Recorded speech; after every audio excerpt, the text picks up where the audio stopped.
ನಮಸ್ಕಾರ ವೀಕ್ಷಕರೇ, ನಿಮಗೆಲ್ಲರಿಗೂ ಮತ್ತೊಮ್ಮೆ ಆತ್ಮೀಯವಾದ ಸ್ವಾಗತ.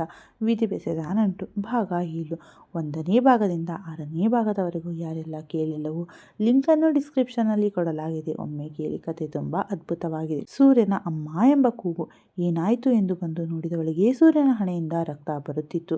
ಮುಂದೆ ದೇವಸ್ಥಾನದಲ್ಲಿ ದೇವರಿಗೆ ಯಾರೋ ಈಡುಗಾಯಿ ಹೊಡೆಯುತ್ತಿರಬೇಕಾದರೆ ಚಿಪ್ಪಿನ ಹುಳು ಸೂರ್ಯನ ಹಣೆಗೆ ಬಡಿದು ಒಂದಿಂಚು ಗಾಯವಾಗಿ ಅವನ ಹಣೆಯಿಂದ ರಕ್ತ ಬರಲು ಶುರುವಾಗಿತ್ತು. ಅಯ್ಯೋ ರಕ್ತ ಎಂದು ಸುಮ್ಮನೆ ನಿಂತು ಬಿಟ್ಟಳು ಮಧು. ಅವಳಿಗೆ ಮೊದಲಿನಿಂದಲೂ ರಕ್ತ ನೋಡಿದರೆ ಭಯವಾಗುವುದು. ಹಣೆಯ ಮೇಲೆ ಗಟ್ಟಿಯಾಗಿ ಕೈ ಹೊತ್ತು ಹಾ ಎಂದು ಅಲ್ಲೇ ನಿದ್ದ ಅರಳಿ ಕಟ್ಟೆಯ ಮೇಲೆ ಕುಳಿತುಕೊಂಡ. ಅಣ್ಣ, ದಯವಿಟ್ಟು ಕ್ಷಮಿಸಿ, ನಾನು ನೋಡಲಿಲ್ಲ ನೀವು ಬರುತ್ತಿರುವುದು. ತೆಂಗಿನಕಾಯಿ ಹೊಡೆದು ಬಿಟ್ಟೆ, ಕ್ಷಮಿಸಿ ಅಣ್ಣ ಎಂದು 20ರ ಯುವಕ ನನ್ನನ್ನು ನೋಡಿ, ಹೋಗಲಿ ಬಿಡು, ಮುಂದೆ ಈ ರೀತಿ ಕಾಯಿ ಹೊಡೆಯಬೇಕಾದರೆ ನೋಡಿಕೊಂಡು ಹೊಡಿ ಎಂದು ಸ್ವಲ್ಪ ಗಟ್ಟಿಯಾಗಿ ಹಣೆಯ ಮೇಲೆ ಕೈ ಹೊತ್ತು ಕಣ್ಣು ಮುಚ್ಚಿದವನ ಕೈ ಮೇಲೆ ಯಾವುದೋ ಮೃದುವಾದ ಸ್ಪರ್ಶ ಸೋಕಿದಂತಾಯಿತು. ಎದ್ದು ಕಣ್ಣು ಬಿಟ್ಟಿದ್ದವನಿಗೆ ಕಂಡಿದ್ದು ಮೇಲೆ ಹಾಕಿ ರಕ್ತ ಬರದಂತೆ ತನ್ನ ಎಡಗೈ ಬೆರಳಿನಿಂದ ಗಟ್ಟಿಯಾಗಿ ಹಿಡಿದು ಹಣೆಯಿಂದ ಕೆನ್ನೆಯವರೆಗೂ ಸೋರಿದ ರಕ್ತವನ್ನು ತನ್ನ ಕರ್ಚೀಫ್ನ ನೀರಿನಲ್ಲಿ ನೆನೆಸಿ ಅವನ ಕೆನ್ನೆಯ ಮೇಲೆ ಹರಿದ ರಕ್ತವನ್ನು ಒರೆಸಿದಳು.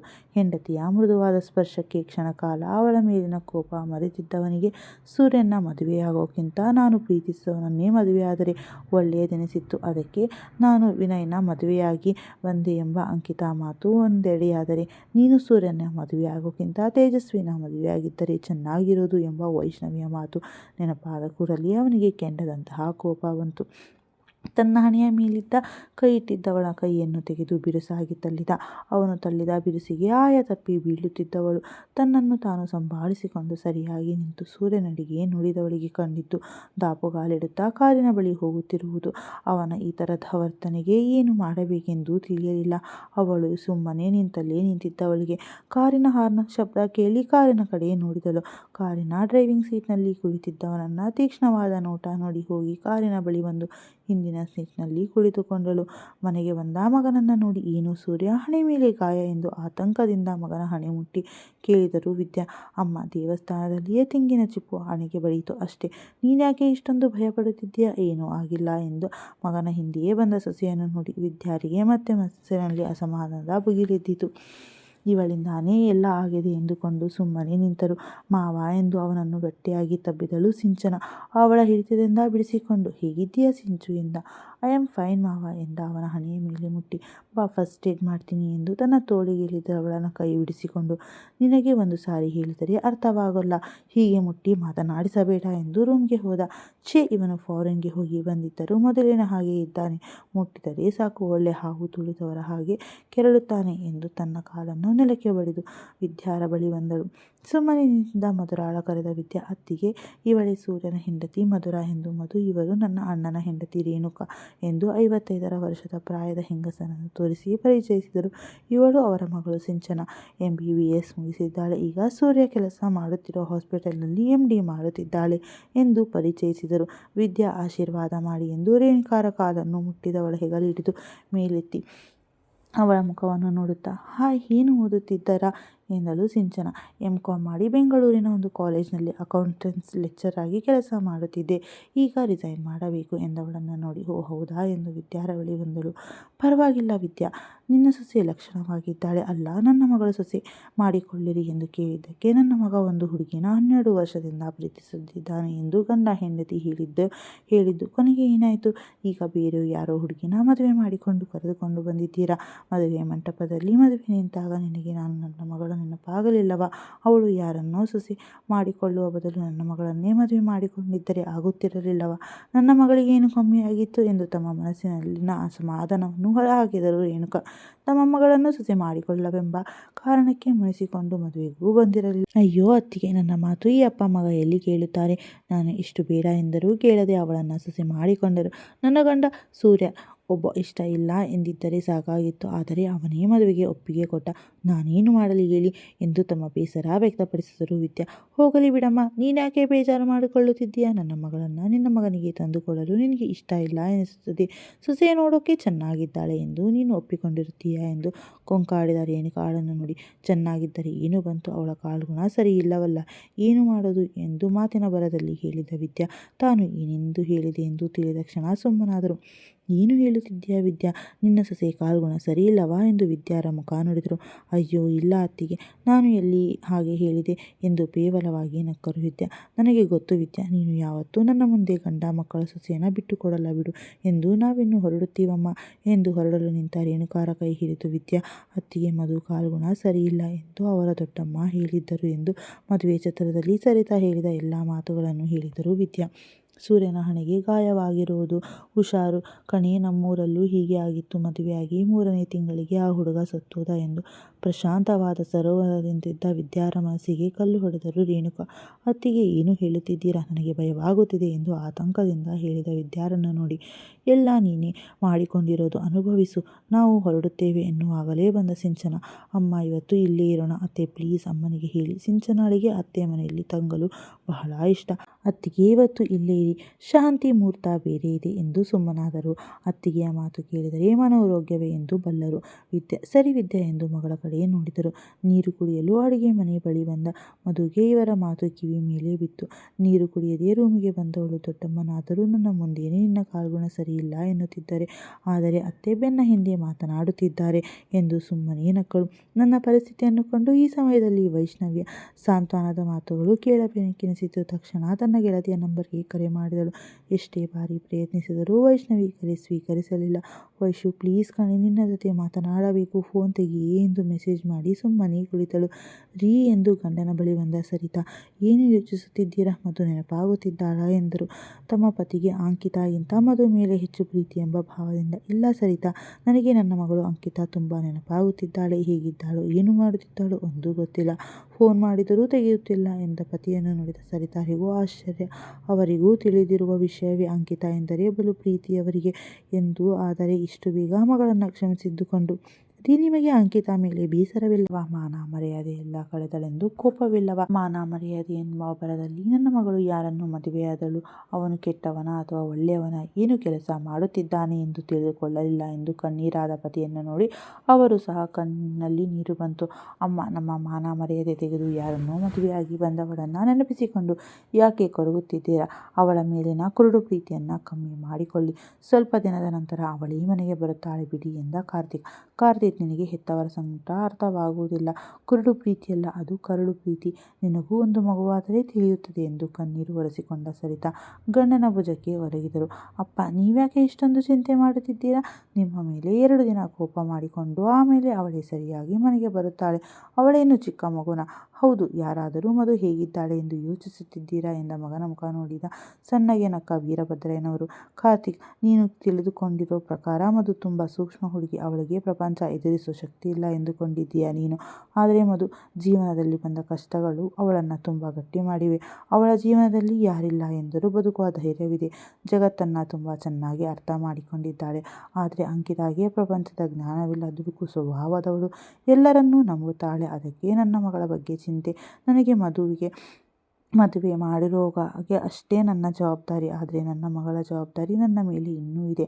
ಅಂಕಿತಾ ನನ್ನ ರಕ್ತ ಹಂಚಿಕೊಂಡು ಹುಟ್ಟಿದ ಮಗಳು ಎನ್ನುವಾಗಲೇ ಅಡುಗೆ ಮನೆಯಿಂದ ಪಾತ್ರೆಗಳು ದಡಬಡ ಶಬ್ದ ಕೇಳಿಸಿತು. ಅಮ್ಮ ವಿನುತಾ ಅಡುಗೆ ಮಾಡೋಕೆ ಬಿಟ್ಟರೆ ಪಾತ್ರೆಗಳೆಲ್ಲ ಚೆಲ್ಲಾಪಿಲ್ಲಿಯಾಗಿರುತ್ತದೆ. ನೀನು ಹೋಗಿ ಅಡುಗೆ ಮಾಡಮ್ಮ ಎಂದ ಮಗನನ್ನು ನೋಡಿ, ಹೆಂಡತಿಗೆ ಕಷ್ಟವಾಗಬಾರದು ಎಂದು ಎಷ್ಟು ನಯವಾಗಿ ಅಡುಗೆ ಮಾಡು ಎಂದು ಹೇಳುತ್ತಿದ್ದಾನೆ. ನಾನು ಹೀಗೆ ಅಲ್ವಾ? ಏನಾದರೂ ಕೆಲಸವಾಗಬೇಕಾದರೆ ಮದುವೆಗೆ ನಯವಾಗಿ ಹೇಳುತ್ತಿದ್ದೆ, ಆಮೇಲೆ ಅವಳನ್ನು ಅಷ್ಟೇ ನಿಂದಿಸುತ್ತಿದ್ದೆ ಎಂದು ಅಡುಗೆ ಮನೆಗೆ ಹೊರಟರು ಸರಿತಾ. ಸೂರ್ಯ, ತಗೋ, ಹೋಗಿ ಸ್ನಾನ ಮಾಡಿಕೊಂಡು ಬಾ ಎಂದು ಬಿಳಿ ಪಂಚೆ ಮತ್ತು ಶರ್ಟ್ ಕೊಟ್ಟರು ವಿದ್ಯಾ. ಇವತ್ತು ರಾತ್ರಿ 10 ಗಂಟೆಗೆ ಶಾಂತಿ ಮುಹೂರ್ತವಿದೆ, ಅದಕ್ಕೆ ಎಂದರು ವಿದ್ಯಾ. ಮಗನ ಮುಖ ನೋಡಿದೆ ತನ್ನ ಮಗ ನನ್ನ ಮಾತು ಒಮ್ಮೆಯೂ ಕೇಳುವುದಿಲ್ಲ ಎಂಬ ಬೇಸರದಿಂದ. ನನ್ನ ಮನಸ್ಸು ಶಾಂತಿ ಹಾಳು ಮಾಡುವ ಇನ್ಯಾವ ಶಾಂತಿ ಮುಹೂರ್ತ ಮಾಡುತ್ತಿದ್ದೀರಾ ಎಂದ ಕೋಪದಿಂದ ಜೋರಾಗಿ.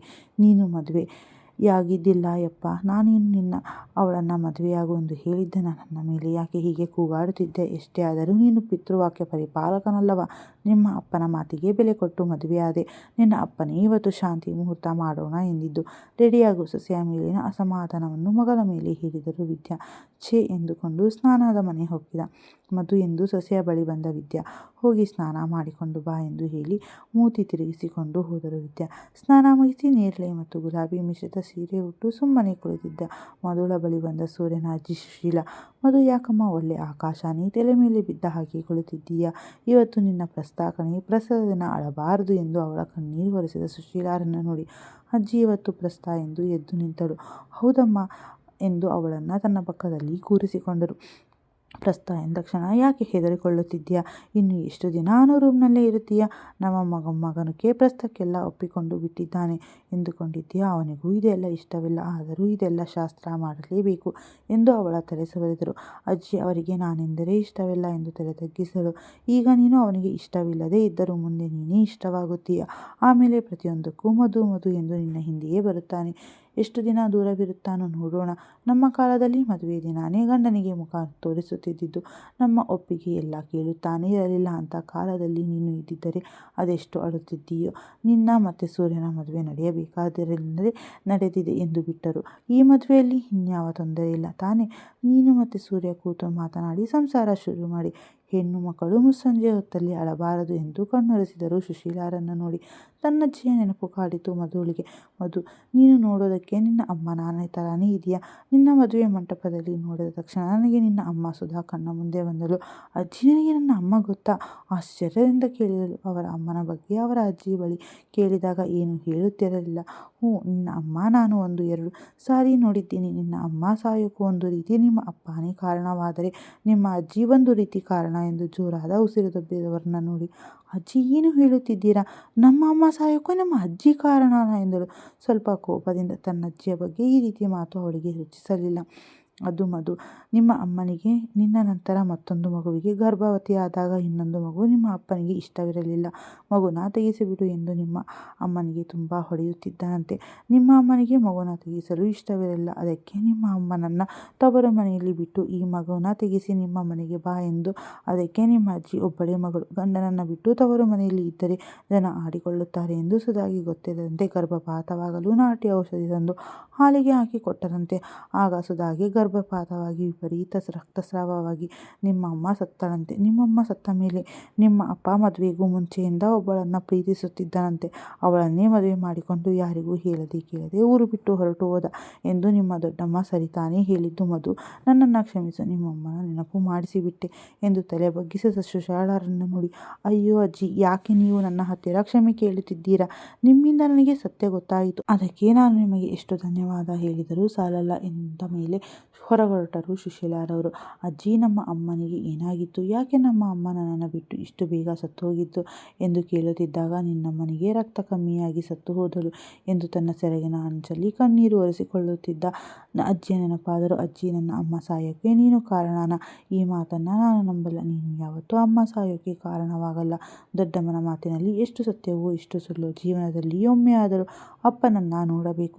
ನೀವು ಯಾಕೆ ನನ್ನನ್ನು ಬಿಟ್ಟು ಹೋದಿರಿ ಎಂದು ಕೇಳಬೇಕು ಎಂದು ಎಷ್ಟೋ ಪ್ರಶ್ನೆಗಳಿಗೆ ಮನಸ್ಸಿನಲ್ಲಿ ಇಟ್ಟುಕೊಂಡಿದ್ದೆ. ಆದರೆ ಈಗ ಅನಿಸುತ್ತಿದೆ, ಜೀವನದಲ್ಲಿ ಮತ್ಯಾವತ್ತೂ ನಿಮ್ಮ ಮುಖ ನೋಡಬಾರದು. ನಿಮ್ಮ ಬಗ್ಗೆ ಅಷ್ಟೋ ಇಷ್ಟೋ ಗೌರವವಿತ್ತು, ನೀವು ನನಗೆ ಜನ್ಮ ಕೊಟ್ಟಿರೋರೆಂದು. ಆದರೆ ಈಗ ನಿಮ್ಮನ್ನು ನೆನಪಿಸಿಕೊಂಡ್ರೆ ಅಸಹ್ಯವಾಗುತ್ತಿದೆ. ನನಗೆ ನನ್ನ ಜೀವನ ಈ ರೀತಿಯಾಗಲು ನೀವೇ ಕಾರಣ. ಹೌದು, ಅಂಕಿತಾ ಯಾರನ್ನ ಮದುವೆಯಾದಳು. ಮದುವೆಯಾಗಿ ಛತ್ರಕ್ಕೆ ಅವಳೊಬ್ಬಳೇ ಬಂದಳು. ಅವಳ ಗಂಡನನ್ನೇ ನೋಡಲಿಲ್ಲವಲ್ಲ ಎಂದು ಯೋಚಿಸುತ್ತಿದ್ದವಳ ಬಳಿ ಬಂದ ಅನು. ಅತ್ತಿಗೆ ಬನ್ನಿ, ನಿಮ್ಮನ್ನು ರೆಡಿ ಮಾಡುತ್ತೀನಿ ಎಂದು ಅವಳನ್ನು ತಯಾರಿ ಮಾಡಿ, ಅತ್ತಿಗೆ, ನೀವು ನಿಜವಾಗ್ಲೂ ತುಂಬ ಚೆನ್ನಾಗಿ ಕಾಣುತ್ತಿದ್ದೀರಾ ಗೊತ್ತಾ ಅಂದ. ಎನ್ನುತ್ತಾ ಬರೀ ಮುಖದಲ್ಲಿ ಇರುವುದಿಲ್ಲ, ಅದು ಹೃದಯದಲ್ಲಿರುತ್ತದೆ. ನಿಮ್ಮ ಹೃದಯ ಶುದ್ಧವಾಗಿರುವುದಕ್ಕೆ ನೀವು ತುಂಬ ಚೆನ್ನಾಗಿ ಕಾಣುತ್ತೀರಾ ಅತ್ತಿಗೆ. ನಿಮ್ಮನ್ನು ಈ ಅಲಂಕಾರದಲ್ಲಿ ನೋಡುತ್ತಿದ್ದರೆ ನಾನೇ ಒಂದು ಕ್ಷಣ ಕಳೆದು ಹೋದೆ. ಇನ್ನು ನಮ್ಮಣ್ಣ ಅಂಕಿತಾನ ಮರೆತೇ ಹೋಗುತ್ತಾನೆ ಬಿಡಿ ಎಂದು ಮುಂದೆ ಏನೋ ಹೇಳಲು ಬಂದ ಮಗಳನ್ನು ತಡೆದರು ವಿದ್ಯಾ. ಅನು, ಎಷ್ಟು ಮಾತನಾಡುತ್ತಿದ್ದೀಯಾ ಎಂದು ಮಧುಳ ಬಳಿ ಬಂದು, ಮಧು, ತಿರುಗು, ಹೂ ಮುಡಿಸೋಣ ಎಂದು ಅವಳ ಮುಡಿಗೆ ಹೂ ಮುಡಿಸಿ, ತಗೋ ಹಾಲು, ನನ್ನ ಮಗನನ್ನು ಅರ್ಥ ಮಾಡಿಕೊಂಡು ಅವನ ಜೊತೆ ಸಂಸಾರ ಮಾಡು. ಯಾವಾಗಲೂ ಯಾಕೆ ಅಳುತ್ತಿರುತ್ತೀಯ? ಮನೆಗೆ ದರಿದ್ರ ಎಂದರು ಅಸಮಾಧಾನದಿಂದ. ಬೆಳಗ್ಗೆ ಅಷ್ಟೇ ಚೆನ್ನಾಗಿದ್ದ ಅತ್ತೆ ರಾತ್ರಿ ಅಷ್ಟರಲ್ಲಿ ಬದಲಾಗಿದ್ದಾರೆ ಎಂದು ಸುಮ್ಮನೆ ನಿಂತಳು. ಅವಳನ್ನು ಮಗನ ರೂಮಿನ ಬಳಿ ಬಿಟ್ಟು ಹೋದರು ವಿದ್ಯಾ. ಅತ್ತೆ ಬಿಟ್ಟು ಹೋದ ರೂಮ್ ಪ್ರವೇಶಿಸಿದವಳಿಗೆ ಸ್ವಾಗತವಿದ್ದಿದ್ದು ಹೂವಿನ ಅಲಂಕಾರದಿಂದ ಕೂಡಿದ ಮಂಚ, ಒಳಗಡೆ ಇಟ್ಟ ಅವಳ ಹೃದಯ ಬಡಿತ ಅವಳಿಗೆ ಕೇಳಿಸುತ್ತಿತ್ತು. ಆತಂಕ, ಭಯದಿಂದ ಸಣ್ಣಗೆ ಅವಳ ಮೈ ನಡುಗುತ್ತಿತ್ತು. ಸೂರ್ಯನನ್ನು ನೆನಪಿಸಿಕೊಂಡವಳಿಗೆ ಮೈಯೆಲ್ಲ ಬೆವರು ಬರಲು ಶುರುವಾಯಿತು. ಯಾವುದೋ ಅವ್ಯಕ್ತ ಭಾವನೆ ಅವಳನ್ನು ಕಾಡಲು ಶುರುವಾಯಿತು. ತನ್ನನ್ನು ತಾನೇ ಸಮಾಧಾನಿಸಿಕೊಂಡು ರೂಮ್ ನೋಡಿದವಳಿಗೆ ಕಂಡಿದ್ದು ರೂಮಿನ ಗೋಡೆಯ ಮೇಲೆ ಸೂರ್ಯನ ಫೋಟೋ ಮತ್ತು ಟೇಬಲ್ ಮೇಲಿಟ್ಟಿದ್ದ ಮನೋಶಾಸ್ತ್ರಕ್ಕೆ ಸಂಬಂಧಿಸಿದ ಒಂದಿಷ್ಟು ಬುಕ್. ನೋಡುತ್ತಾ ನಿಂತವಳು ತನ್ನ ಕಣ್ಣನ್ನು ಈ ಕಡೆ ಹೊರಳಿಸಿದವಳಿಗೆ ಕಂಡಿದ್ದು ಅಂಕಿತಾನ ಫೋಟೋವನ್ನು ಹಿಡಿದವಳ ಮನಸ್ಸು ಸ್ಥಿಮಿತ ತಪ್ಪಿತ್ತು. ಆ ಫೋಟೋವನ್ನು ಕಿತ್ತೆಸೆಯುವಷ್ಟು ಸಿಟ್ಟು ಬಂದಿತ್ತು. ಸೂರ್ಯ ನನ್ನವನು ಎಂಬ ಭಾವ ಕಾಡತೊಡಗಿತ್ತು. ಸೂರ್ಯನ ಫೋಟೋವನ್ನೇ ದಿಟ್ಟಿಸುತ್ತಿದ್ದವಳು ಬಾಗಿಲ ಹಾಕಿದ ಶಬ್ದಕ್ಕೆ ಹಿಂತಿರುಗಿ ನೋಡಿದವಳಿಗೆ ಕಂಡಿದ್ದು ತನ್ನೆಡೆ ಬರುತ್ತಿದ್ದ ತನ್ನ ತಾಳಿಯ ಒಡೆಯನನ್ನು ನೋಡಿ ಕಾಲುಗಳು ನಡುಗಲು ಶುರುವಾದವು. ಬಾಗಿಲು ಹಾಕಿ ತಿರುಗಿದವನಿಗೆ ಕಂಡಿದ್ದು ನೇರಳೆ ಮತ್ತು ಗುಲಾಬಿ ಬಣ್ಣ ಮಿಶ್ರಿತ ಸೀರೆಯಲ್ಲಿ ಆಗಷ್ಟೇ ಅರಳಿದ ಗುಲಾಬಿಯಂತೆ ಕಂಡವಳು. ದುಂಡಾದ ಮುಖ, ಕಮಲದಂತಹ ಕಣ್ಣು, ಚಿಕ್ಕದಾದ ನಾಸಿಕ, ಕೆಂಪನೆಯ ದರಗಳು, ಗೋಧಿ ಮತ್ತು ಕೆಂಪು ಮಿಶ್ರಿತ ಮೈಬಣ್ಣ. ಸುಕೋಮಲ ಸುಂದರಿಯನ್ನು ನೋಡಿ ಒಂದು ಕ್ಷಣ, ಶಾಕುಂತಲೆಯನ್ನು ನೋಡಿ ಮಾರಿಹೋದ ದುಷ್ಯಂತನಂತೆ, ಮಧುಳನ್ನು ನೋಡಿ ಒಂದು ಕ್ಷಣ ಪ್ರಪಂಚವನ್ನೇ ಮರೆತಿದ್ದ ಸೂರ್ಯ. ಕ್ಷಣಕಾಲ ಇಬ್ಬರು ತಮ್ಮನ್ನು ತಾವು ಮರೆತು ಒಬ್ಬರನ್ನೊಬ್ಬರು ನೋಡುತ್ತಾ ನಿಂತರು. ಇಬ್ಬರ ಕಣ್ಣುಗಳು ಸಂಧಿಸಿತ್ತು. ಆದರೆ ಅವರ ಕಣ್ಣೋಟದಲ್ಲಿ ಯಾವ ಭಾವವಿತ್ತು ಇಬ್ಬರಿಗೂ ತಿಳಿಯಲಿಲ್ಲ. ಸೂರ್ಯ ಅವಳ ಬಳಿ ಬರುತ್ತಲೇ ಮಧುಳ ಹೃದಯದ ಬಡಿತ ಶರವೇಗದಲ್ಲಿ ಬಡಿಕೊಳ್ಳಲು ಶುರುವಾಯಿತು. ದೇವರೇ, ಇವರು ನನ್ನ ಹತ್ತಿರ ಬರುತ್ತಿದ್ದಾರೆ. ನನ್ನ ಹೃದಯ ಯಾಕೆ ಈ ರೀತಿ ಬಡಿದುಕೊಳ್ಳುತ್ತಿದೆ? ಈ ಕಂಪನ ಏಕೆ ಭಗವಂತ ಎಂದುಕೊಂಡವಳ ಗಂಟಲು ಒಣಗಿತ್ತು. ಆಗಲೇ ಅವಳ ಮೈ ಬಿಸಿಯಾಗಿತ್ತು. ಅವಳ ಬಳಿ ಬಂದವನೇ ನಡುಗುತ್ತಿರುವ ಅವಳ ಕೈಯಲ್ಲಿ ಹಾಲಿನ ನೋಟ ಪಡೆದು ಟೇಬಲ್ ಮೇಲಿಟ್ಟು ತಗ್ಗಿಸಿದ ಅವಳ ತಲೆಯನ್ನು ಮೇಲೆತ್ತಿ, ನಿನ್ನ ಕಣ್ಣಿಗೆ ನಾನೇನಾದರೂ ಭೂತರಾರ ಕಾಣುತ್ತಿದ್ದೀನಾ ಎಂದು ಅವಳ ಮುಖವನ್ನೇ ನೋಡುತ್ತಾ ಕೇಳಿದ. ಇಲ್ಲ ಎಂಬಂತೆ ತಲೆ ಆಡಿಸಲು. ಮತ್ತೆ ನನ್ನ ನೋಡಿ ಯಾಕೆ ಹೆದರುತ್ತಿದ್ದೀಯಾ? ನನ್ನ ಮದುವೆ ಆಗಬೇಕಾದರೆ ಇದ್ದ ಧೈರ್ಯ ಈಗಿಲ್ಲವಾ ಎಂದನು ವ್ಯಂಗ್ಯವಾಗಿ. ಅವನ ಮಾತಿಗೆ ಅವಳ ಬಳಿ ಯಾವ ಉತ್ತರವೂ ಇರಲಿಲ್ಲ. ಒಣಗಿದ ಗಂಟಲಿಗೆ ತೇವ ತಂದುಕೊಂಡು ಗೊಂದಲದಿಂದಲೇ ಅವನ ಮುಖ ನೋಡಲು ನಿಧಾನವಾಗಿ ತಲೆ ಎತ್ತಿ ಅವನ ಕೆಂಪಾದ ಕಣ್ಣುಗಳನ್ನು ನೋಡಿ ಬೆವರಲು ಶುರುವಾಯಿತು. ಮಧು ಎಂದು ಅವಳ ಕೈಯನ್ನು ಹಿಡಿದುಕೊಂಡು ಮಂಚದ ಮೇಲೆ ಕೂರಿಸಿ, ನಿನಗೆ ಎಷ್ಟು ಥ್ಯಾಂಕ್ಸ್ ಹೇಳಿದರೂ ಸಾಲಲ್ಲ. ನೀನು ನನ್ನ ಮದುವೆಯಾಗಿ ನನಗೊಂದು ಬಾಳು ಕೊಟ್ಟೆ. ನಿನ್ನಂಥವಳನ್ನು ನಾನು ಹೆಂಡತಿಯಾಗಿ ಪಡೆಯಲು ತುಂಬ ಪುಣ್ಯ ಮಾಡಿದ್ದೇನೆ ಗೊತ್ತಾ ಎಂದು ಹೇಳಿದವನ ಮಾತಿಗೆ ಕಕ್ಕಾ ಬಿಕ್ಕಿಯಾದಳು. ಉಸಿರಲ್ಲಿ ಅವನ ಕೋಪ ಅವಳ ಕೆನ್ನಿಗೆ ರಾಚುತ್ತಿತ್ತು. ಅದರ ಬಿಸಿ ತಾಪ ಕೆಂಡದ ಮೇಲೆ ಕುಳಿತಂತೆ ಭಾಸವಾಗುತ್ತಿತ್ತು. ಆದರೆ ಪೂರಕವಾಗಿ ತನ್ನ ಹಿಡಿದ ಗಂಡ ಬಿಸಿ ಸ್ಪರ್ಶ. ಆಶ್ಚರ್ಯವಾಗಿ ಅವರನ್ನೇ ನೋಡುತ್ತಾ ಕುಳಿತಿದ್ದವಳ ಕೈಯನ್ನು ಕೊಡವಿ ಅವಳ ರಟ್ಟೆಯನ್ನು ಬಲವಾಗಿ ಹಿಡಿದು ಮೇಲಕ್ಕೆತ್ತಿದ. ಈ ರೀತಿ ಹೇಳುತ್ತೀನಿ ಎಂದುಕೊಂಡಿದ್ದರೆ ಅದು ನಿನ್ನ ಭ್ರಾಂತಿ, ಕನಸು. ಈಗ ಹೇಳು, ನನ್ನನ್ನು ಯಾಕೆ ಮದುವೆಯಾದೆ? ನಿನಗೆ ಈ ಮದುವೆ ಇಷ್ಟವಿರಲಿಲ್ಲ ಎಂದರೆ ನಿನ್ನನ್ನು ಯಾರು ಬಲವಂತ ಮಾಡುತ್ತಿದ್ದರು ಎಂದು ತನ್ನ ಕಣ್ಣನ್ನು ಕೆಂಪಗಾಗಿಸಿಕೊಂಡು ಕೇಳಿದವನನ್ನು ನೋಡಿ ಅಷ್ಟೋ ಇಷ್ಟು ಇದ್ದ ಧೈರ್ಯವನ್ನು ನೆಲಕಚ್ಚಿತ್ತು. ಹೇಳು ಎಂದು ಜೋರಾಗಿ ಅಬ್ಬರಿಸವನನ್ನು ನೋಡಿ ದೊಡ್ಡಪ್ಪ ಎಂದು ತುತ್ತಲುತ್ತಾ ಹೇಳಿ ಸುಮ್ಮನೆ ನಿಂತು ಬಿಟ್ಟಳು. ನಿಮ್ಮ ದೊಡ್ಡಪ್ಪ ಹೇಳಿದರು ಎಂದು ನನ್ನನ್ನು ಮದುವೆಯಾಗಿ ಬಿಟ್ಯಾ? ನನ್ನನ್ನು ಮದುವೆಯಾಗೋದಕ್ಕೆ ಇಷ್ಟವಿಲ್ಲ ನನಗೆ ಎಂದು ಹೇಳೋದಕ್ಕೆ ನಿಮ್ಮ ದೊಡ್ಡಪ್ಪ ನಿನಗೆ ಅಷ್ಟು ಸ್ವಾತಂತ್ರ್ಯವನ್ನು ಕೊಟ್ಟಿರಲಿಲ್ಲವಾ ಎಂದು ಗೋಡೆಯ ಕಡೆ ತಿರುಗಿಸಿದವನು. ಗೋಡೆಯ ಮೇಲಿದ್ದ ಅಂಕಿತ ಫೋಟೋ ನೋಡಿ ಕೆಂಡದಂತಹ ಕೋಪ ಬಂತು. ಅವಳ ಫೋಟೋವನ್ನು ಕೆತ್ತು ನೆಲಕ್ಕೆಸೆದ. ತನ್ನ ಮುಂದೆ ಮನಮೋಹಕ ನಗು ಸೂಸುತ್ತಾ ಇದ್ದವಳ ಫೋಟೋ ಬಿದ್ದಿದ್ದನ್ನು ನೋಡಿ ಎರಡೆಜ್ಜೆ ಹಿಂದೆ ಇಟ್ಟಳು ಮಧುರ. ಒಬ್ಬಳು ನನ್ನ ಮಾನ ಕಳೆದರೆ ಇನ್ನೊಬ್ಬಳು ನನ್ನ ಮಾನ ಉಳಿಸಿದಂತೆ ಇವಳನ್ನು ನಾನು ಎಷ್ಟು ಪ್ರೀತಿಸುತ್ತಿದ್ದೆ ಗೊತ್ತಾ ಎಂದವನ ಕಣ್ಣಿನಿಂದ ಜಾರಿತು ಕಂಪನಿ. ತುಂಬ ಪ್ರೀತಿಸುತ್ತಿದ್ದೆ ಇವಳನ್ನು. ನನಗೆ ಬುದ್ಧಿ ಬಂದನಾಗಿಂದ ಎಷ್ಟೊಂದು ಹುಡುಗಿಯರು ನನ್ನ ಹಿಂದೆ ಬಿದ್ದು ಪ್ರೀತಿಸು ಎಂದು ಹೇಳುತ್ತಿದ್ದರು. ನಾನು ಎಲ್ಲವನ್ನೂ ತಿರಸ್ಕರಿಸಿ ಇವಳನ್ನೇ ಮದುವೆಯಾಗಬೇಕೆಂದುಕೊಂಡು ಆಸೆ ಇಟ್ಟುಕೊಂಡಿದ್ದೆ. ಆದರೆ ಅವಳೇ ನನ್ನನ್ನು ತಿರಸ್ಕರಿಸಿ ಬಿಟ್ಟಳು ಎಂದು ತನ್ನ ಕಣ್ಣೀರನ್ನು ಒರೆಸಿಕೊಂಡು, ನನ್ನ ಹತ್ತಿರ ದುಡ್ಡಿಲ್ಲವಂತೆ, ನಾನು ಅವಳಿಗೆ ಸಮಯ ಕೊಡಲ್ಲವಂತೆ. ಎಂಥ ಕುಲಕ್ಷಣ ಕಾರಣ! ಅವಳಿಗೂ ಗೊತ್ತಿತ್ತು ತಾನೇ ನಾನೊಬ್ಬ ಡಾಕ್ಟರ್ ಎಂದು. ಒಬ್ಬ ವೈದ್ಯ ಯಾವತ್ತೂ ತನಗಿಂತ ತನ್ನ ಬದುಕಿಗಿಂತ ಹೆಚ್ಚು ಸೇವಾ ಮನೋಭಾವಕ್ಕೆ ಒತ್ತು ಕೊಡಬೇಕು. ಒಬ್ಬ ಡಾಕ್ಟರ್ ಆಗಿ ನನಗೆ ರೋಗಿಗಳನ್ನು ನೋಡಿಕೊಳ್ಳುವುದೇ ಕಾಯಕ. ನನ್ನ ವೃತ್ತಿಯಲ್ಲಿ ನಾನು ಯಾವತ್ತೂ ಡೆಡಿಕೇಟೆಡ್. ನನಗೆ ಎಲ್ಲ ಹುಡುಗರ ಥರ ಅವಳ ಬರ್ತಡೇ ದಿನ ಮಧ್ಯರಾತ್ರಿ ಎದ್ದು ವಿಶ್ ಮಾಡೋಕೆ ಆಗಲ್ಲ. ಅವಳ ಬರ್ತಡೇ ದಿನ ಎಲ್ಲ ಕೆಲಸ ಬಿಟ್ಟು ಅವಳ ಮುಂದೆ ನಿಲ್ಲೋಕ್ಕೂ ಆಗಲ್ಲ. ಅವಳ ಹಿಂದೆ ಮುಂದೆ ತಿರುಗುತ್ತಾ ಬೇಬಿ ಐ ಲವ್ ಯು ಎಂದು ಗಿಫ್ಟ್ ಕೊಟ್ಟು ಇಂಪ್ರೆಸ್ ಮಾಡೋದಕ್ಕೂ ಬರಲ್ಲ. ಹಾಗಂದ ನನಗೆ ಅವಳ ಮೇಲೆ ಪ್ರೀತಿನೇ ಇಲ್ಲ ಎಂದು ಅರ್ಥನಾ? ಹೇಳು ಎಂದು ಅವಳ ರಟ್ಟೆಯನ್ನು ಗಟ್ಟಿಯಾಗಿ ಹಿಡಿದು ಕೇಳಿದ. ನನ್ನ ಹತ್ತಿರ ದುಡ್ಡಿಲ್ಲವಂತೆ, ಒಳ್ಳೆ ಮನೆ ಇಲ್ಲವಂತೆ, ಐಷಾರಾಮಿ ಕಾರಿಲ್ಲವಂತೆ. ನೀನೇ ನೋಡಿದೆ ತಾನೇ, ಇದಕ್ಕಿಂತ ಮನೆ ಬೇಕಿತ್ತ? ಯಾರು ಹೇಳಿದವರು ನನ್ನ ಹತ್ತಿರ ದುಡ್ಡಿಲ್ಲ ಎಂದು? ನಾನು ಕೋಟಿಗಟ್ಟಲೆ ದುಡ್ಡು ಬ್ಯಾಂಕ್ನಲ್ಲಿ ಇಟ್ಟಿದ್ದೀನಿ. ಯಾಕೆ ಗೊತ್ತಾ? ನನ್ನದೇ ಆದ ಸ್ವಂತ ಹಾಸ್ಪಿಟಲ್ ಕಟ್ಟಬೇಕು ನಮ್ಮ ಹಳ್ಳಿಯಲ್ಲಿ ಎಂದು ನಾನು ಚಿಕ್ಕ ವಯಸ್ಸಿನಿಂದಲೂ ಕನಸು ಕಂಡಿದ್ದೆ. ಅದಕ್ಕೋಸ್ಕರ ಹಗಲು ರಾತ್ರಿ ಕಷ್ಟಪಡುತ್ತಿದ್ದೀನಿ. ಜರ್ಮನಿಯಲ್ಲಿ ಬೆಳಗ್ಗೆ ಎಲ್ಲ MS ಓದಿದರೆ ರಾತ್ರಿ ಎಲ್ಲ ಡಾಕ್ಟರ್ ಆಗಿ ಕೆಲಸ ಮಾಡುತ್ತಿದ್ದೆ. ಯಾಕೆ ಗೊತ್ತಾ? ನನ್ನ ಊರಿನಲ್ಲಿ ಆಸ್ಪತ್ರೆ ಕಟ್ಟಬೇಕು. ನನ್ನ ಕೈಯಲ್ಲಿ 100 ಜನಕ್ಕೆ ಒಳ್ಳೆಯದು ಮಾಡೋಕ್ಕಾಗದಿದ್ದರೂ 4 ಜನಕ್ಕೆ ಒಳ್ಳೆಯದು ಮಾಡಬೇಕೆನ್ನುವ ಉದ್ದೇಶದಿಂದ ನನ್ನವರನ್ನೆಲ್ಲ ಬಿಟ್ಟು ಜರ್ಮನಿಯಲ್ಲಿ 3 ವರ್ಷ ಕಷ್ಟಪಟ್ಟು ದುಡಿದಿರೋ ಹಣನ ಸ್ವಂತಕ್ಕೆ ಬಳಸಲಿಲ್ಲ. ಹಾಗಂತ ನಾನೇನು ಅವಳನ್ನು ಬಡತನದಲ್ಲಿ ಬೇಯಿಸುತ್ತಿದ್ದೇನಾ? ಅವಳು ಈ ಮದುವೆ ಬೇಡ ಎಂದು ನನ್ನ ಮಾನ ಕಳೆದು ಹೋದರೆ ನೀನು ನನ್ನ ಮದುವೆಯಾಗಿ ನನ್ನ ಮಾನ ಉಳಿಸಿಬಿಟ್ಟೆ ಅಲ್ವಾ? ನನಗೆ ಮದುವೆ ಇಷ್ಟ ಇಲ್ಲ ಎಂದು ಹೇಳೋಕ್ಕೆ ಏನು ರೋಗ ಬಂದಿತ್ತು? ಈಗ ಹೇಳುತ್ತೀನಿ ಕೇಳು. ನನ್ನ ಜೀವನದ ಪರಮ ಗುರಿನೇ ನಾನು ಆಸ್ಪತ್ರೆ ಕಟ್ಟೋದು. ನಾನು ಕಟ್ಟುತ್ತೇನೆ, ಇದು ನನ್ನ ಶಪಥ. ಅವಳು ನನ್ನನ್ನು ಬಿಟ್ಟು ಹೋದಳು ಎಂದು ಕುಡಿದು ಗಡ್ಡ ಬಿಟ್ಟುಕೊಂಡು ದೇವದಾಸನಾಗುತ್ತೇನೆ ಎಂದುಕೊಂಡರೆ ಅದು ಅವಳ ತಪ್ಪು ಎಂದು ಕೇವಲವಾಗಿ ನಕ್ಕವನನ್ನು ನೋಡಿ ಇವರಿಗೆ ನನ್ನ ಮೇಲೆ ಯಾವುದೇ ಕೋಪವಿಲ್ಲ.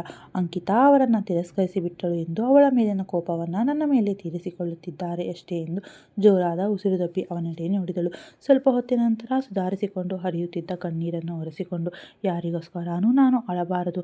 ಅವಳು ನನ್ನ ಕಣ್ಣೀರಿಗೆ ಯೋಗ್ಯಳಲ್ಲ. ನಾನು ಅವಳನ್ನು ಮರೆಯಬೇಕು ಎಂದು ಮೊದಲನ್ನು ನೋಡಿದ್ದೆ. ಮತ್ತೆ ಮುಖದಲ್ಲಿ ಕೋಪ ಆವರಿಸಿತ್ತು. ನಿನ್ನ ಎಂದು ಅವಳ ಕುತ್ತಿಗೆಯವರೆಗೂ ಕೈಯನ್ನು ತಂದು ತನ್ನ ಕೈಯನ್ನು ವಾಪಸ್ ತೆಗೆದುಕೊಂಡು, ನಿನ್ನ ನೋಡುತ್ತಿದ್ದರೆ 2 ಬಾರಿಸಬೇಕೆನ್ನುವಷ್ಟು ಕೋಪ ಬರುತ್ತಿದೆ. ಆದರೂ ಯಾಕೆ ನಿನ್ನ ಮೇಲೆ ಕೈ ಮಾಡಿಲ್ಲ ಗೊತ್ತಾ? ನನ್ನ ಅಪ್ಪ ಅಮ್ಮ ಹೆಣ್ಣು ಮಕ್ಕಳ ಮೇಲೆ ಗೌರವವನ್ನು ಕೊಡೋದಕ್ಕೆ ಹೇಳಿಕೊಟ್ಟಿದ್ದಾರೆ. ನನ್ನ ಮದುವೆಯಾಗಿ ನನಗೊಂದು ಜೀವನ ಕೊಟ್ಟೆ ಎಂದು ಎಲ್ಲರ ಮುಂದೆ ಹೊಗಳಿಸಿಕೊಳ್ಳಬೇಕಾಗಿತ್ತು ಅಲ್ವಾ? ನಮ್ಮ ಅಪ್ಪ ಅಮ್ಮನ ಮುಂದೆ ನನ್ನ ಮಗನನ್ನು ಮದುವೆಯಾಗಿ ನಮ್ಮ ಮಾನ ಮರ್ಯಾದೆ ಉಳಿಸಿದ ದೇವತೆ ಎನಿಸಿಕೊಳ್ಳಬೇಕೆಂಬ ಇರಾದೆ ನಿನಗೆ. ಅದೆಲ್ಲ ಹೋಗಲಿ, ನನ್ನ ಕಡೆಗೆ ಪ್ರಶ್ನೆಗೆ ಉತ್ತರಿಸಿಬಿಡು ಎಂದು ಅಸಮಾಧಾನದಿಂದ ಅವಳ ಕಡೆ ನೋಡಿದ. ನೀನು ಅತ್ತ ತಕ್ಷಣ ನಾನು ನಿನ್ನ ಕಣ್ಣೀರಿಗೆ ಕರುವವನಲ್ಲ. ನಿನ್ನ ಕಣ್ಣೀರಿನ ಟ್ರಿಕ್ಸ್ ಎಲ್ಲ ನನ್ನ ಹತ್ತಿರ ನಡೆಯೋದಿಲ್ಲ. ಹೇಳು, ತೇಜಸ್ವಿನ ಪ್ರೀತಿಸಿ ನನ್ನ ಯಾಕೆ ಮದುವೆಯಾದೆ ಎಂದವನ ಮಾತಿಗೆ ತಲೆ ತಗ್ಗಿಸಿ ತಲೆಯನ್ನು ಎತ್ತಿ ಅವನ ಕಡೆ ನೋಡಿದಳು. ಇವರು ಕೂಡ ನಾನು ತೇಜಸ್ವಿನ ಪ್ರೀತಿಸುತ್ತಿದ್ದೀನಿ ಎಂದು ತಪ್ಪು ತಿಳಿದುಕೊಂಡಿದ್ದಾರಲ್ವಾ? ಇವರಿಗೆ ಈ ವಿಷಯ ಹೇಗೆ ಗೊತ್ತು ಎಂದು ತನ್ನಲ್ಲಿಯೇ ಯೋಚಿಸುತ್ತಳನ್ನು ನೋಡಿ, ಒಬ್ಬರನ್ನು ಪ್ರೀತಿಸಿ ಇನ್ನೊಬ್ಬರನ್ನು ಮದುವೆಯಾಗಿದ್ದೀಯ. ನಿನಗೆ ಏನಂತ ಹೇಳಲಿ?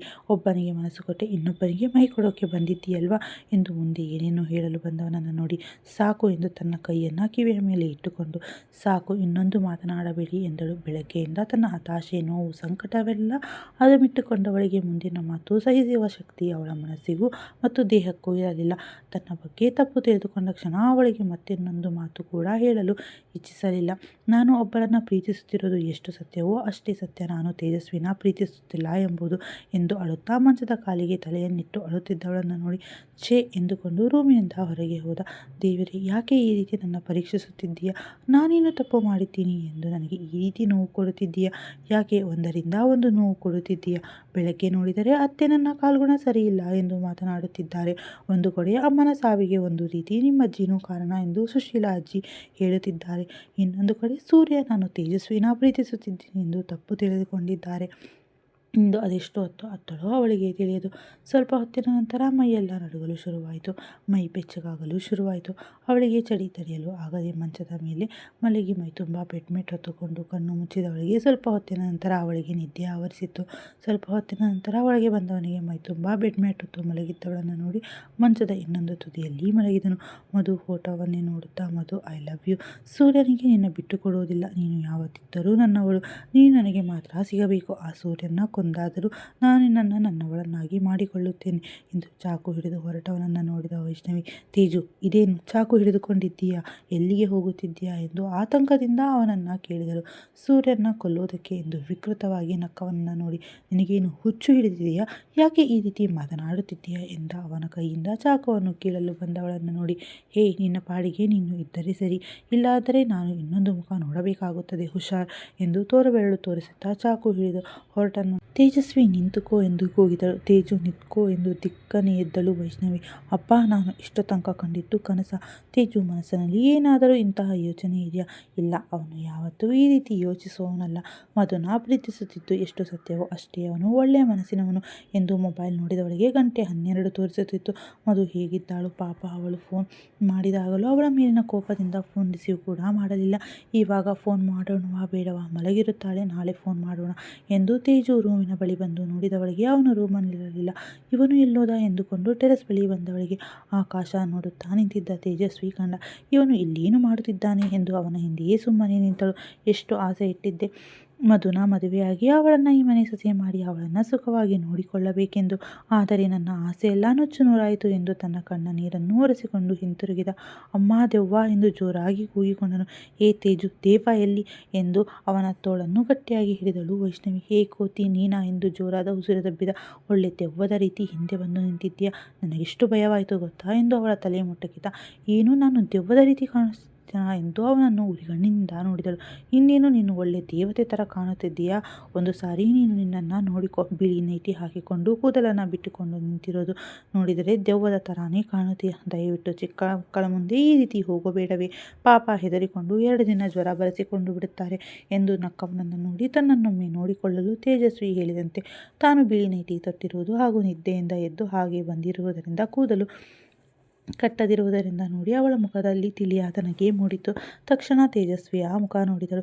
ತೇಜು ಎಂದು ಅವನ ಭುಜದ ಮೇಲೆ ಕೈಯಿಟ್ಟು, ಯಾಕೆ ಆಕಾಶನೇ ನೋಡುತ್ತಾ ನಿಂತೆ ಎಂದು ಅವನ ಮುಖವನ್ನು ನೋಡಿದಳು. ನಕ್ಷತ್ರಗಳನ್ನು ಲೆಕ್ಕ ಹಾಕುತ್ತಿದ್ದೆ ಎಂದ. ತೇಜು, ನಾನು ಕೇಳುತ್ತಿರೋದು ಏನು, ನೀನು ಹೇಳುತ್ತಿರುವುದು ಏನು? ಯಾಕೆ ನಿದ್ದೆ ಬರಲಿಲ್ಲವಾ ಎಂದು ಕಾಳಜಿಯಿಂದ ಕೇಳಿದಳು. ಮತ್ತೆ ನೀನು ಕೇಳೋದು ನೋಡು, ನಿದ್ದೆ ಬರದಿದ್ದಕ್ಕೆ ತಾನೇ ಇಲ್ಲಿ ಬಂದು ನಿಂತಿರೋದು ಎಂದವನ ಕಣ್ಣಿಂದ ಎಷ್ಟೇ ತಡೆದರೂ ನೀರು ಜಾರಿತು. ತೇಜು, ಅಳುತ್ತಿದ್ದೀಯಾ? ಮಧು ನೆನಪಾಗುತ್ತಿದ್ದಾಳ ಎಂದವಳನ್ನು ಗಟ್ಟಿಯಾಗಿ ತಬ್ಬಿಬಿಟ್ಟ ತೇಜಸ್ವಿ. ಮೊದಲ ಬಾರಿಗೆ ತನ್ನ ಅಪ್ಪಿದವನ ಭರವಸೆಗೆ ಏನು ಹೇಳಬೇಕೆಂದು ತಿಳಿಯಲಿಲ್ಲ ವೈಷ್ಣವಿಗೆ. ತೇಜು ಎಂದು ಅವನ ಬೆನ್ನ ಮೇಲೆ ಕೈಯಾಡಿಸಿದಳು ವೈಶು. ಮಧುನ ಮರೆತಿದ್ದರೆ ತಾನೇ ನೆನಪಾಗುವುದಕ್ಕೆ. ನನಗೆ ಮಧುನ ಮರೆಯೋಕ್ಕಾಗುತ್ತಿಲ್ಲ. ಏನು ಮಾಡಲಿ ನಾನು? ಅಪ್ಪನ ಮುಂದೆ ಅತ್ತರೆ ಅವರು ನೊಂದುಕೊಂಡು ಕೊರಗುತ್ತಾರೆ. ಅವರು ಕೊರಗುವುದನ್ನು ನನ್ನ ಕೈಲಿ ನೋಡೋಕ್ಕಾಗಲ್ಲ. ಮಧುನ ಮರೆಯೋಕೆ ಎಷ್ಟೇ ಪ್ರಯತ್ನಿಸಿದರೂ ಆಗುತ್ತಿಲ್ಲ. ಹಾಗಂತ ನಾನು ಮಧು ನೆನಪಲ್ಲೇ ಇರಲ್ಲ. ನನಗೆ ಈ ಪ್ರಪಂಚದಲ್ಲಿ ಅಪ್ಪನನ್ನು ಬಿಟ್ಟರೆ ಮತ್ತಾರಿಲ್ಲ. ನಾನು ನನ್ನ ಅಪ್ಪನಿಗೋಸ್ಕರನಾದರೂ ಮಧುನ ಮರೆಯೋದಕ್ಕೆ ಪ್ರಯತ್ನಿಸುತ್ತೇನೆ. ನನಗೆ ಈ ಪ್ರಪಂಚದಲ್ಲಿ ಅಪ್ಪನನ್ನು ಬಿಟ್ಟರೆ ಮತ್ತಾರಿಲ್ಲ. ನಾನು ನಮ್ಮ ಅಪ್ಪನಿಗೋಸ್ಕರನಾದರೂ ಮಧುನ ಮರೆಯೋದಕ್ಕೆ ಪ್ರಯತ್ನಿಸುತ್ತೀನಿ ಎಂದು ಅವಳನ್ನು ಬಿಟ್ಟು ಸುಮ್ಮನೆ ನಿಂತ.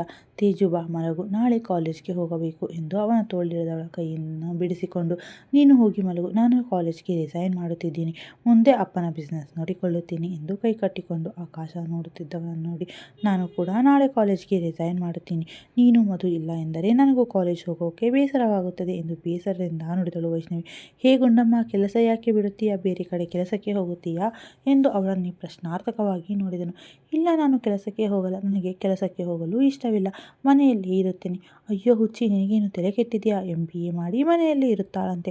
ನಾಳೆಯಿಂದ ನಮ್ಮ ಆಫೀಸ್ಗೆ ಬಾ, ನಿನಗೆ ಕೆಲಸ ಕೊಡುತ್ತೀನಿ. ಈಗಲೇ ಗುಂಡಮ್ಮ ಆಗಿದ್ದೀಯಾ, ಮುಂದೆ ಇನ್ನೂ ಮನೆಯಲ್ಲಿ ಕೂತು ಚೆನ್ನಾಗಿ ತಿಂದು ದಪ್ಪವಾಗಿ ಬಿಟ್ಟರೆ ಕಷ್ಟ. ಆಮೇಲೆ ನಾನು ಆಫೀಸ್ ಕೆಲಸ ನಿನಗೆ ಗಂಡು ನೋಡೋದೇ ಒಂದು ಕೆಲಸ ಮಾಡಿಬಿಡಬೇಕಾ ಎಂದು ನಗುತ್ತಿದ್ದವನನ್ನು ನೋಡಿ, ಅಬ್ಬಾ ನಕ್ಕನಲ್ಲ, ಅಷ್ಟು ಸಾಕು ನನಗೆ. ನೀನು ಹೀಗೆ ನಗುತ್ತಿರಬೇಕು ತೇಜಸ್ವಿ ಎಂದು ಮನಸ್ಸಿನಲ್ಲಿಯೇ ಹೇಳಿಕೊಂಡು, ನೀನು ಗಂಡು ನೋಡೋ ತೊಂದರೆ ತೆಗೆದುಕೊಳ್ಳುವ ಅವಶ್ಯಕತೆ ಇಲ್ಲ. ಯಾಕೆಂದರೆ ನನಗೆ ಗಂಡು ನೋಡೋಕೆ ನಿಮ್ಮ ಅತ್ತೆ ಮಾವ ಇದ್ದಾರೆ. ನನ್ನಂತಹ ರೋಗಿಷ್ಠೆಯನ್ನು ಮದುವೆ ಆಗೋಕೆ ಯಾರು ಮುಂದೆ ಬರುತ್ತಿದ್ದರು? ನನ್ನ ಹೆಸರಿನಲ್ಲಿರೋ ಆಸ್ತಿಯನ್ನು ನೋಡಿ ಮದುವೆ ಆಗೋಕೆ ತುಂಬ ಜನ ಮುಂದೆ ಬರುತ್ತಾರೆ ಎಂದಳು. ಆಕಾಶವನ್ನು ದಿಟ್ಟಿಸುತ್ತಾ ಅವಳನ್ನು ನೋಡಿದ ತೇಜಸ್ವಿ, ವೈಶು ಎಂದು ಏನೋ ಹೇಳಲು ಬಂದವನನ್ನು ತಡೆದ. ನಿನ್ನ ಸಿಂಪತಿ ಬೇಕಾಗಿಲ್ಲ ಎಂದು ತನ್ನ ಕಣ್ಣಲ್ಲಿ ಬಂದ ಕಣ್ಣೀರನ್ನು ಒರೆಸಿಕೊಂಡು ದಡದಡನೆ ಮೆಟ್ಟಲಿಳಿದು ಒಳಗೆ ಹೋದಳು. ಛೆ, ಏನೋ ತಮಾಷೆ ಮಾಡಿದೆ, ಆದರೆ ಇವಳು ಅಳುತ್ತಾಳೆ ಎಂದುಕೊಂಡಿರಲಿಲ್ಲ. ಮೊದಲೆಲ್ಲ ಗುಂಡಮ್ಮ ಕೋತಿ ಎಂದರೆ ಸಾಕು, ಒಳ್ಳೆ ಸಾರ ಪಟಾಕಿ ಥರ ಸಿಡಿಯುತ್ತಿದ್ದಳು. ಇವಾಗ ಒಳ್ಳೆ ಸುರ್ಸುರ್ ಬತ್ತಿ ಥರ ಸೊರ್ ಎಂದು ಅಳುತ್ತಾಳೆ. ಪಾಪ, ಅವಳ ಮನಸ್ಸನ್ನು ನೋಯಿಸಿಬಿಟ್ಟೆ. ವಯಸ್ಸು ಮೊದಲಿಗೆ ಇಲ್ಲ, ತುಂಬ ಬದಲಾಗಿದ್ದಾಳೆ. ಮಾತಿಗೂ ಅಳುವುದು ರೂಢಿ ಮಾಡಿಕೊಂಡಿದ್ದಾಳೆ ಎಂದು ತಾನು ಕೆಳಗೆ ಬಂದ. ಬೆಳಗ್ಗೆ ಎಚ್ಚರಗೊಂಡ ಸೂರ್ಯನಿಗೆ ಮಂಚದ ತುದಿಯಲ್ಲಿ ಮುದುರಿ ಬೆಡ್ ಮ್ಯಾಟ್ ಮೈ ತುಂಬ ಹೊದ್ದುಕೊಂಡು ಮಲಗಿದ್ದ ಮಧುರಾಳನ್ನು ಕಂಡಳು. ಛೇ, ಹುಡುಗಿಗೆ ಮಂಚದ ಮೇಲೆ ಅಷ್ಟೆಲ್ಲ ಜಾಗವಿದ್ದರೂ ಮೂಲೆಯಲ್ಲಿ ಮುದುರಿಕೊಂಡು ಮಲಗಿದ್ದಾಳೆ ಎಂದುಕೊಂಡು ಸ್ನಾನದ ಮನೆ ಹೊಕ್ಕಿ ಸ್ನಾನ ಮಾಡಿ ಬಂದರೂ ಏಳದವಳನ್ನು ನೋಡಿ, ಯಾಕೆ ಇವಳು ಇನ್ನೂ ಮಲಗಿದ್ದಾಳೆ ಎಂದು ಅವಳನ್ನು ಎಬ್ಬಿಸಲು ತನ್ನ ಕೈಯನ್ನು ಮುಂದೆ ತಂದವನು ಅವಳ ಮುಖದಲ್ಲಿದ್ದ ಸುಸ್ತನ್ನು ನೋಡಿ ಸುಮ್ಮನೆ ಕೆಳಗಿಳಿದು ಬಂದ. ಗುಡ್ ಮಾರ್ನಿಂಗ್ ಮಾವ ಎಂದು ಅವನ ಕೈಗೆ ಟೀ ಕೊಟ್ಟಳು ಸಿಂಚನ. ಗುಡ್ ಮಾರ್ನಿಂಗ್ ಸಿಂಚು ಎಂದು ಟೀ ಕುಡಿಯುತ್ತಾ ಪೇಪರ್ ನೋಡುತ್ತಿದ್ದ ಮಗನ ಬಳಿ ಬಂದ. ವಿದ್ಯಾ, ಇದೇನು ಸೂರ್ಯ, ಇಷ್ಟು ಬೇಗ ರೆಡಿಯಾಗಿದ್ದೀಯಾ? ಎಲ್ಲಿಗೆ ಹೊರಟೆ ಎಂದು ಮಗನ ಪಕ್ಕ ಕುಳಿತರು. ಅಮ್ಮ, ಇವತ್ತು ಬ್ಯಾಂಕ್ ಹತ್ತಿರ ಹೋಗಬೇಕು. ಹಾಸ್ಪಿಟಲ್ ಕಟ್ಟೋದಕ್ಕೆ ಲೋನ್ ಬಗ್ಗೆ ಮಾತನಾಡೋದಿದೆ. ಬ್ಯಾಂಕ್ ಮ್ಯಾನೇಜರ್ ಇವತ್ತು ಬನ್ನಿ ಎಂದಿದ್ದಾರೆ. ನಾನು ಸಂಜು ಹೋಗಿ ಬರುತ್ತೇವೆ. ಅಪ್ಪ ರೂಮಿನಲ್ಲಿದ್ದಾರಾ? ನಾನು ಅಪ್ಪನ ಹತ್ತಿರ ಸ್ವಲ್ಪ ಮಾತನಾಡಬೇಕು ಎಂದು ಅವರ ಅಪ್ಪನ ರೂಮಿನ ಕಡೆ ಹೊರಟ. ಅಲ್ವೇ ವಿದ್ಯಾ, ನಿನ್ನ ಮಗನಿಗೆ ಆಸ್ಪತ್ರೆ ಕಟ್ಟು ಹುಚ್ಚೇನಕ್ಕಿತ್ತು? ಕೈ ತುಂಬ ಸಂಬಳ ಬರಬೇಕಾದರೆ ಸಾಲ ಮಾಡಿ ಆಸ್ಪತ್ರೆ ಕಟ್ಟು. ಉಸಾಬರಿ ಯಾಕೆ? ಸಾಲ ತೀರಿಸುವುದರಲ್ಲಿ ಜೀವನ ಕಳೆದು ಹೋಗುತ್ತದೆ. ಈಗಷ್ಟೇ ಮದುವೆಯಾಗಿದ್ದಾನೆ, ಮುಂದಲೇ ಮಕ್ಕಳು ಮರಿ ಎಂದು ಬೇಜಾನ್ ಖರ್ಚುಗಳಿರ್ತವೆ. ಸಾಲ ಮಾಡಿ ಮಾಡಿ ಸುಖವಾಗಿರುವುದಕ್ಕಾಗುತ್ತದಾ? ನೀನು ನಿನ್ನ ಮಗನಿಗೆ ಬುದ್ಧಿ ಹೇಳಬಾರದಾ ಎಂದು ವಿದ್ಯಾ ಕಿವಿಚುತ್ತಿದ್ದರು ರೇಣುಕಾ. ಅತ್ತಿಗೆ ಆಸ್ಪತ್ರೆ ಕಟ್ಟೋದು ಅವನ ಕನಸು. ಚಿಕ್ಕ ವಯಸ್ಸಿನಿಂದಲೂ ನಾನು ಆಸ್ಪತ್ರೆ ಕಟ್ಟುತ್ತೀನಿ ಎಂದು ಹೇಳುತ್ತಿದ್ದಾನೆ. ಅದಕ್ಕೋಸ್ಕರ ತುಂಬ ಚೆನ್ನಾಗಿ ಓದಿ ಒಳ್ಳೆಯ ರ್ಯಾಂಕ್ ಪಡೆದು ಜರ್ಮನಿಯಲ್ಲಿ MS ಮಾಡೋದಕ್ಕೆ ಸೀಟ್ ಗಿಟ್ಟಿಸಿಕೊಂಡ. ಅವನು ಆಸ್ಪತ್ರೆ ಕಟ್ಟೋದಕ್ಕೆ ಅವರ ಅಪ್ಪ ಸಹಕಾರನೂ ಇದೆ. ಅದಕ್ಕೆ ಅವನು ಕೋಟಿಗಟ್ಟಲೆ ದುಡ್ಡನ್ನು ಕೂಡಿಟ್ಟಿದ್ದಾನೆ. ಅತ್ತಿಗೆ, ಅವನ ಕನಸಿಗೆ ಅಪ್ಪ ಅಮ್ಮ ಹಾಗೆ ನಾವು ಸಹಕಾರ ನೀಡಬೇಕೇ ಹೊರತು ಅವರನ್ನು ನಿರಾಸೆಗೊಳಿಸಬಾರದು. ನನಗಂತೂ ತುಂಬ ಹೆಮ್ಮೆ ಅತ್ತಿಗೆ. ಸೂರ್ಯನಂತಹ ಮಗನನ್ನು ಎತ್ತಿದ್ದಕ್ಕೆ, ಅವನು ಆಸ್ಪತ್ರೆ ಕಟ್ಟೋದಕ್ಕೆ ಅವನ ಫ್ರೆಂಡ್ಸ್ ಕೂಡ ಸಹಾಯ ಮಾಡುತ್ತಿದ್ದಾರೆ ಎಂದರು ವಿದ್ಯಾ ತಮ್ಮ ಮಗನ ಗುಣಗಾನ ಮಾಡುತ್ತಾ. ಅದು ಆಗಲ್ವೇ ವಿದ್ಯಾ, ಆಸ್ಪತ್ರೆ ಯಾಕೆ? ಒಂದು ಕ್ಲಿನಿಕ್ ತೆಗೆದಿದ್ದರೆ ಸಾಕಾಗಿರುತ್ತಿತ್ತು. ಅದನ್ನು ಬಿಟ್ಟು ಆಸ್ಪತ್ರೆ ಅಂದರೆ ಕೋಟಿಗಟ್ಟಲೆ ದುಡ್ಡು ಬೇಕಾಗಲ್ವಾ? ನಿಮ್ಮ ಹತ್ತಿರ ಅಷ್ಟೊಂದು ಹಣ ಇಲ್ವಲ್ಲ, ಅದಕ್ಕೆ ಹೇಳಿದ್ದು ಎಂದರು. ಸೂರ್ಯ ಆಸ್ಪತ್ರೆ ಕಟ್ಟಲು ಮುಂದಾಗಿರುವುದು ರೇಣುಕಾರವರಿಗೆ ಇಷ್ಟವಿರಲಿಲ್ಲ. ಏನಾದರೂ ಸಾಧನೆ ಮಾಡಲು ಹೊರಟವನಿಗೆ ದಾರಿಯಲ್ಲಿ ಬೆಕ್ಕುಗಳಿಗಿಂತ ಹೆಚ್ಚು ಜನಗಳೇ ಅಡ್ಡ ಬರುತ್ತಾರೆ ಎಂದು ಸ್ವಾಮಿ ವಿವೇಕಾನಂದರು ನಿಮ್ಮಂಥವರನ್ನೇ ನೋಡಿಯೇ ಹೇಳಿದ್ದಾರೆ ಎನಿಸುತ್ತದೆ ಅತ್ತೆ. ನಿಮಗೆ ಅಣ್ಣ ಆಸ್ಪತ್ರೆ ಕಟ್ಟಿ ಮುಂದೆ ಬಿಡುತ್ತಾನೆ ಎಂದು ಹೊಟ್ಟೆ ಉರಿಯಲ್ವಾ? ಅದಕ್ಕೆ ನೀವು ನಮ್ಮಮ್ಮನ್ನ ತಲೆ ಕೆಡಿಸುತ್ತಿದ್ದೀರಾ ಎಂದಳು ಖಾರವಾಗಿ ಅನುಷಾ. ನೋಡಿ ವಿದ್ಯಾ, ನಿನ್ನ ಮಗಳು ಹೇಗೆ ಮಾತನಾಡುತ್ತಿದ್ದಾಳೆ. ಸ್ವಲ್ಪವಾದರೂ ದೊಡ್ಡವರಿಗೆ ಮರ್ಯಾದೆ ಕೊಡಬೇಕು ಎಂದು ಗೊತ್ತಿಲ್ಲವಾ? ಹೀಗೆ ಮಾತನಾಡಿದರೆ ಗಂಡನ ಮನೆಯಲ್ಲಿ ಬಾಳಿದ ಹಾಗೆ ನಿನಗೂ ಒಳ್ಳೆ ಹೆಸರು ತರುತ್ತಾಳೆ ಬಿಡು ಎಂದರು ನೇರವಾಗಿ ಮಾತನಾಡುವ ಅನು. ಎದುರೇ ರೇಣುಕಾರಿಗೆ ಅಷ್ಟಕ್ಕಷ್ಟೇ. ನಾನು ದೊಡ್ಡವರಿಗೆ ಮರ್ಯಾದೆ ಕೊಡು, ಅತಿಯಾಯಿತು ನಿಂದು. ಒಬ್ಬಳೇ ಮಗಳು ಎಂದು ನಿಮ್ಮಪ್ಪನ ಮುದ್ದು ಜಾಸ್ತಿಯಾಗಿದೆ. ಅದಕ್ಕೆ ನಾಲಿಗೆ ಹೋದ ಹಾಗೆ ಮಾತನಾಡುತ್ತಿದ್ದೀಯ. ಹೋಗಿ ನಿಮ್ಮ ಅತ್ತಿಗೆ ಎದ್ದಿದ್ದಾಳೇನು ನೋಡು ಎಂದು ಮಗಳ ಮೇಲೆ ರೇಗಿದರು ವಿದ್ಯಾ. ವಿದ್ಯಾ, ಇನ್ನೂ ನಿನ್ನ ಸೊಸೆ ಎದ್ದಿಲ್ಲವಾ? ಅಲ್ಲ, ಇವತ್ತು ಮನೆ ಸೊಸೆ ಬೇಗ ಎದ್ದು ದೀಪ ಹಚ್ಚಬೇಕು ತಾನೇ, ಆಗಲೇ 9 ಆಯಿತು. ಒಳ್ಳೆ ಸೊಸೆ ಸಿಕ್ಕಿದ್ದಾಳೆ ಬಿಡೆ ವಿದ್ಯಾ ಎಂದರು ವ್ಯಂಗ್ಯವಾಗಿ. ನಿಧಾನವಾಗಿ ಎದ್ದೇಳಲಿ. ಮೈಯಲ್ಲಿ ನರಗಳೆಲ್ಲ ಎಳೆದಂತೆ ಭಾಸವಾಯಿತು. ನಿಲ್ಲಲು ಆಗದಷ್ಟು ಸುಸ್ತು. ಬಾಯೆಲ್ಲ ಒಣಗಿ ಕಣ್ಣಿಗೆ ಕತ್ತಲೆ ಆವರಿಸಿದಂತಾಗಿ ರೊಪ್ಪೆಂದು ಕೆಳಗುಳಿದಳು ಮಧುರ. ಈ ಅತ್ತಿಗೆ ಎಷ್ಟು ನಿದ್ರೆ ಮಾಡುತ್ತಾರೆ ಎಂದು ರೂಮಿನ ಒಳಗೆ ಬಂದವಳಿಗೆ ಕಂಡಿದ್ದು. ರೊಪ್ಪೆಂದು ಕೆಳಗೆ ಬಿದ್ದ ಮಧುರ. ಅತ್ತಿಗೆ ಎಂದು ಜೋರಾಗಿ ಕೂಗಿ, ಅತ್ತಿಗೆ ಏನಾಯಿತು ಎಂದು ಅವಳನ್ನು ಎಬ್ಬಿಸಲು ಹೋದ ಅನು ಅವಳ ಮೈ ಮುಟ್ಟಿ ತಟ್ಟನೆ ತನ್ನ ಕೈಯನ್ನು ತೆಗೆದುಕೊಂಡು, ದೇವರೇ, ಇವರ ಮೈಯನ್ನು ಕೆಂಡದಂತೆ ಸುಡುತ್ತಿದೆ, ಅತ್ತಿಗೆ ಎಚ್ಚರ ಮಾಡಿಕೊಳ್ಳಿ ಎಂದು ಅವಳ ಕೆನ್ನೆ ತಟ್ಟಿದಳು. ಅವಳನ್ನು ಏಳದನ್ನು ನೋಡಿ ಅಣ್ಣ ಎಂದು ಜೋರಾಗಿ ಕಿರಿಚಿದಳು. ಅಪ್ಪ, ಆಶೀರ್ವಾದ ಮಾಡಿ, ಇವತ್ತು ಬ್ಯಾಂಕ್ ಹತ್ತಿರ ಹೋಗುತ್ತಿದ್ದೀವಿ, ಎಲ್ಲ ನಾವು ಅಂದುಕೊಂಡ ಹಾಗೆ ನಡೆಯಲಿ ಎಂದು ಆಶೀರ್ವದಿಸಿ ಎಂದು ಕಾಲಿಗೆರೆದ ಮಗನನ್ನ ಭುಜವಿಡಿದು, ಎಲ್ಲ ಒಳ್ಳೆಯದಾಗಲಿ ಸೂರ್ಯ ಎಂದು ಮಗನ ತಬ್ಬಿದವರು. ಅನುಷಾ ಜೋರಾದ ಅಣ್ಣ ಎಂಬ ಕೂಗಿಗೆ ಮಗನ ಮುಖ ನೋಡಿದರು. ಯಾಕೆ ಅನು ಈ ರೀತಿ ಕೂಗುತ್ತಿದ್ದಾಳೆ?